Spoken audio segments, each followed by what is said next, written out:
I'm going to give you a real-world example of what I call the global citizen sandwich. You see, we talk about go where you're treated best, but the default position for a lot of people is to rely on one country. That's the way that we're raised. We're raised to grow up living and banking and paying tax and getting married and doing everything that we do in one country. And so when people hear the idea of going offshore, they're oftentimes confused and they want some specific examples of how they can start to diversify so that they're banking in the best place for banking, but living in the best place for living. And those two places are often exclusive. So in this video, I'm going to give you a three-part example of how you can get started.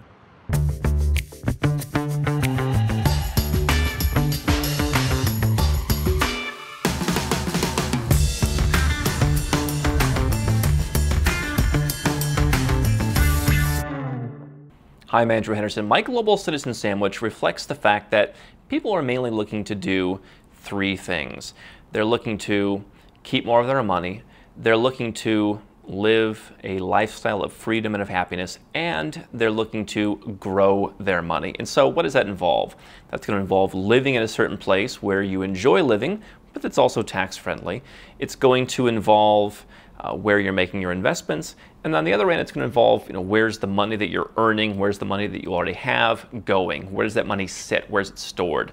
And so the global citizen sandwich, we can take Asia as an example. I'm here in Southeast Asia. I spend some time in Kuala Lumpur, and Kuala Lumpur is a great place to live. I've talked about that for many years. Great place for English-speaking, relatively developed. It's not that expensive, very easy to get around. But is Malaysia the best place in the world to bank? Not necessarily. No. As part of my visa here, I do have money in the bank in Malaysia, and I'm okay with that. Certainly there's some foreign currency exposure, but I spend some time here, so I'm okay with a certain amount of FX exposure. However, right next door, about 50 minutes away, is Singapore. And Singapore is perhaps the #1 wealth hub in the world right now for banking, which is becoming a bit more difficult at the lower mass market end, but also for storing things, whether it's precious metals or your art collection. So if I have the choice between putting all my money in a Malaysian bank and putting all my money in a Singapore bank, I'm going to choose Singapore. Now, on the other end is, what do I do with my money once I've earned it? So, Singapore is a very developed country, and returns aren't very good. Malaysia is becoming relatively developed, and because there's been so much property built, returns also aren't that good. So on the other end of my sandwich, I'm going to go and I'm going to find a place to invest that I really wouldn't want to live and that's up and coming. Let's say Cambodia. I've talked about Cambodia for a long time. I was just there a few weeks ago. Every time I go, it's more booming than it ever was before. And so the idea of the sandwich is that at the top is where you're going to store your money, store your wealth, have your money sitting and being adding to your pile of cash, your wealth, all the trappings of wealth. Then in the middle of the sandwich is the everyday. It's where you're going to live. It's where you're going to spend your time. That's also going to fuel what you're doing for tax reduction, right? That's the personal piece of tax reduction, is where do you live? So Malaysia is a tax-friendly place, but it's also a very livable place. That's in the middle of my sandwich. And then at the bottom of the sandwich is the benefits of those two things at the top are going to flow down to a place where I wouldn't want to live. I wouldn't necessarily want to put all my money in the bank or store my gold or do whatever else there, but I'm happy to take a little bit higher risk in exchange for a much higher return. So in my Asia example, I would go to Singapore and I would open a bank account. I would use the fact that I am living in Malaysia and investing in Cambodia to open that bank account when they say, why do you want to bank here in Asia when you're a citizen of somewhere else? And I'd say, well, I'm here and I'm living in Malaysia and I'd like a place to be able to do my investments and pay my bills around the region. Then I'll come to Malaysia, I'll get a residence permit here, whether it's the MM2H, whether it's a work permit through a Labuan company, and I will keep a minimum bank account here to use to pay my daily expenses, pay the association fees for my apartment, whatever the case may be. That's my lifestyle. And I'm going to use that lifestyle to fuel what I'm doing with tax so that the money that I'm putting into the bank is not taxed or taxed very lightly. But at the bottom all that money is now going, not all the money, but some of the money that I'm making is going to flow down to investing in Cambodia and buying apartments, buying into real estate funds, buying commercial properties, buying apartment buildings, making different kinds of investments where, number one, I can take my US dollars and I can invest them without having to change them into a new currency. But I'm going to take advantage of the fact that because I don't want to live in Cambodia, because my fiance definitely doesn't want to live in Cambodia,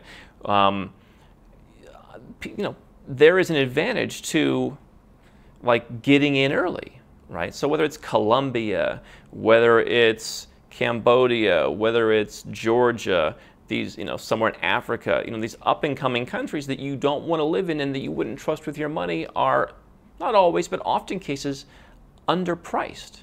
So I can get in, I can buy a property. I'm looking at something right now in Phnom Penh, the capital, in the city center for about $750 a meter. That's really cheap.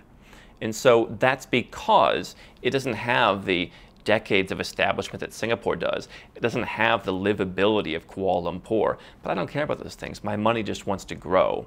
And so if I follow this sandwich, I have the highest end place, the global city, the London, the Singapore, the Zurich, the New York, where I want to park my money, where it's treated well because I'm a foreigner. Then I'm going to have the place where I live, where I'm not going to pay Zurich prices because quite frankly I don't want to. I don't see the value. I don't have to. I can find a place that's a zero tax or a territorial tax or a lump sum tax jurisdiction. I can live there, have a great life. And then down the scale, I'll find a place to invest. And I can all do that within the region. Now you don't have to do that within the region. You could certainly have a sandwich where you're going to go and invest in, Peru instead of Cambodia. It doesn't have to be in the region, but certainly having that regional story appeals to a lot of people. You could replicate this strategy with Mexico and Panama and Colombia in Latin America. You could go and you could live in Belgrade in Serbia and pay relatively little tax, but keep your money in Switzerland and then invest in Turkey or Georgia or Armenia, which are up and coming and which are growing.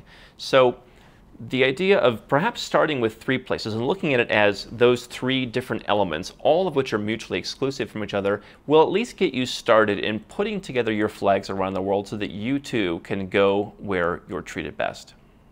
I'm Andrew Henderson, and if you're looking for a way to legally reduce your taxes, build your freedom, and create wealth faster as a global citizen, then you've come to the right place.